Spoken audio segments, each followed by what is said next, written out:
Greetings, dear friends. Welcome to Greg Kelly Reports with me, your guest host, Sebastian Gorka, host of your reality check every Sunday here on Newsmax.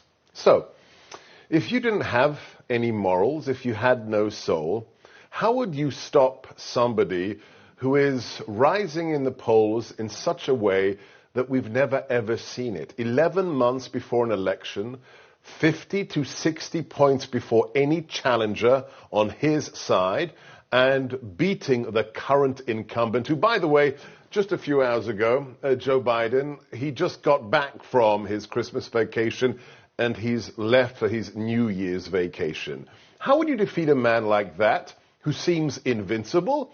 Well, if you can't send out 81 million ballots under the cover of COVID to be quote-unquote mailed in, what else could you do? Could you try to strike him from the actual ballots before you even had an election? That's what Colorado tried. It's going to the Supreme Court, God willing.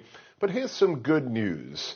Already, we have one state, Michigan, that has declared today, what are you talking about? You can't remove somebody from a primary ballot of a private organization that is the GOP. That's dictatorship. That's fine in Venezuela, but it's not okay here in America. So thank you to Michigan. But this isn't just Colorado. This is, as I think lawyers put it, a fact pattern from Alvin Bragg in New York, who bragged about campaigning to put President Trump in prison before he was elected, to Fannie Willis in Georgia with her very strange midnight press conference on a Monday night with absurd allegations against the 45th President of the United States.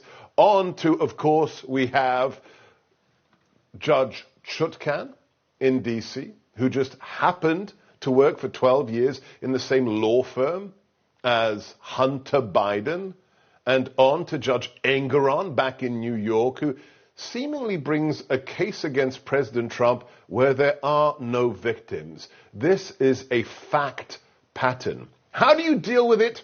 You tell the truth. This is how you do it.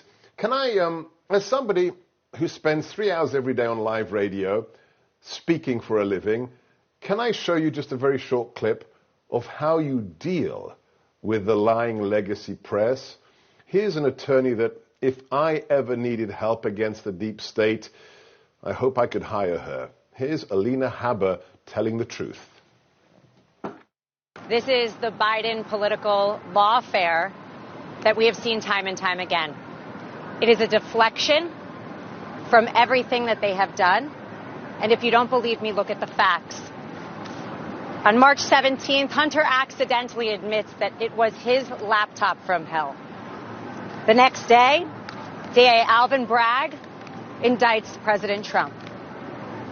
June 8th, an FBI document is released showing that the Ukrainians paid the Biden crime family millions and millions of dollars. The next day, the Mar-a-Lago raid and the Mar-a-Lago indictment. Last week, Hunter Biden's sweetheart plea deal fell through when the judge realized it had blanket immunity. The following day, a superseding indictment against Donald Trump. July 31st, Devin Archer goes to testify in front of the House. That was only after they failed to put him in jail prior to the fact. What happens the next day? The January 6th indictment that we're here for today. That is called a smackdown. No podium, no teleprompter. That's how it's done. What should we expect in the next 11 months? Let's talk to the president's attorney, Alina Habba. Welcome to the Greg Kelly Reports show. How are you? Thank you for having me.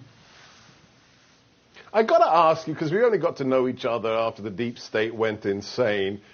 What kind of training have you had? Because you make it look just so easy. You walk up to the insane lying press and you just, you just have no podium, no teleprompter, and you just crush them. How do you make it look so easy, Alina? Patriotism. I think it's the same thing that you suffer from, right? We love our country. And I haven't had any training. PR is not my thing. I'm a lawyer. But I'm passionate about the president getting back to business and cleaning up our country. And when you have passion for anything and you have the facts on your side, I think it's relatively easy to speak from the heart and to speak honestly and eloquently. I'm not a very fearful person. I always say the opposite of fear is faith, and I have faith in our country getting back on track, but I know we can't do it under this regime, and things have to change. So I hope I can do my part by representing the president through this absolutely crazy witch hunts.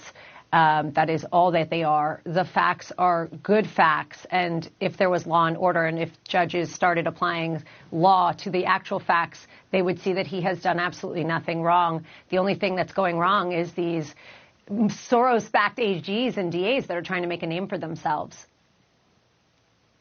Yeah. I'm happy to suffer very seriously from the disease of patriotism along with you. Somebody else who does is a good friend of mine, Natalie Winters, and I have to give her a hat tip because she posted this video today, and I want all patriots to see this. The organization behind the Colorado expunging of President Trump's name on the GOP ballot is something called Citizens for Ethics. The left, these ironic names, they always label their thing as the opposite of what they are. The founder for that is one Melanie Sloan, and Natalie Phillips found this C-SPAN interview with Melanie Sloan, who reveals who one of her former bosses was, and everybody needs to know the truth. Who are some of the biggest donors you have, and is there a restriction on how much money they can give you? We don't have any restriction, but I would say our biggest donors are, for example, the Open Society Institute is a very big donor. And whose organization is that? Well, it's a foundation, but it's well known to be George Soros is the one who funds it. It's crazy. George Soros. She used to work for, who you just said. And then the clip went on to say that she herself had worked for none other than Senator Joe Biden. I presume you're not surprised that the person behind this ballot expungement worked for the current incumbent of the White House, Alina. No, I mean, we haven't spoken about this before I came on tonight, and I just said this is exactly the problem. These Soros-backed DAs and AGs, if you dig, and you don't have to dig deep, folks, these are public records. You can look at who is funding this. It is one funding after another by people that are Soros-backed. Reid Hoffman, another gentleman that loves to fund litigation against the president and is funneling any kind of backing. This is what they do. They can't stop him in the polls, so they're trying to stop him with these judges and these AGs and DAs that have political motivations. You can't forget, they are put in by constituents. They're not doing right by their constituents, but they're trying to make them happy. Letitia James ran on getting Trump, hadn't seen a page in the Trump Organization's books, but just was determined, there she is, absolutely determined to take him down at any cost. Why? Because the Trump name gets you votes, whether you're for him or against him. He is an epic individual, and this is really political motivation and lawfare. I've said it a million times, but it's why, you go back to what you asked me. It's why I fight so hard. It's why I get angry outside the courtrooms. America needs a window into what's actually happening and what I'm seeing, and it's incredibly corrupt. It's very scary. I'm going to use that phrase in the future. I like that description for my former boss, epic individual. You mentioned Jack Smith. Let's look at this insane man's latest attempt to use the law illegally as a tool of persecution. The Supreme Court has stayed that action for several months.